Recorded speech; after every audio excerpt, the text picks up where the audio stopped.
Il était une fois à Vissant la jeune et belle épouse d'un riche seigneur. Elle s'amouracha d'un bel aventurier qui devint son amant. Mais le seigneur découvrit le pot aux roses, tua ce dernier d'un coup d'épée. Il enferma sa femme, jeta son anneau de mariage à la mer et la contraignit à porter à la place 10 lourds anneaux de plomb. Mais un jour, la belle Isabelle se rebelle. La séance est ouverte. Oh, bravo! Oh! Ah oui, merci, greffier. Le tribunal va statuer sur l'affaire Isabelle de 800, dite la belle Isabelle. Vous êtes accusé en vertu de l'article 65-13 du Code des contes et légendes d'avoir jeté votre mari dans un port. Maître, vous avez la parole. Votre immuable immensité. Ma cliente ici présente, elle est surtout dans une démarche contestatoire. Mais défense! Attaque! On est sur tous les fronts, capitaine. Vous avez devant vous Isa des Dunes, belle et chef des rebelles. Vous auriez pas un peu abusé de l'herbe de Sherwood, là? Vous êtes en train de planer à milieu de votre histoire, hein? Enfin, elle en avait marre d'être le faire-valoir entre Saint-Amand puis Saint-Amary.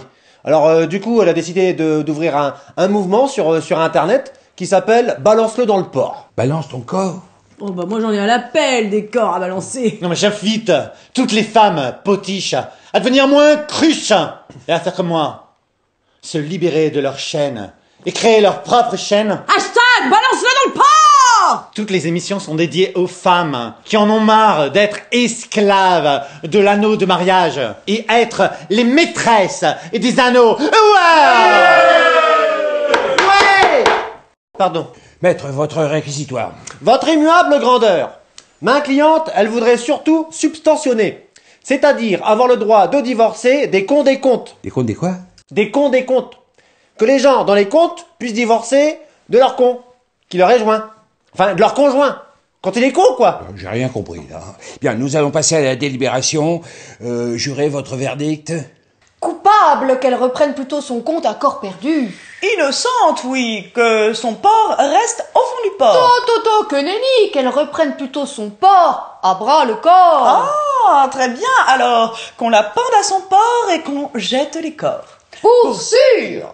Le tribunal a pris sa décision. Dame Isabelle, vous êtes jugée coupable d'avoir jeté votre mari dans le port.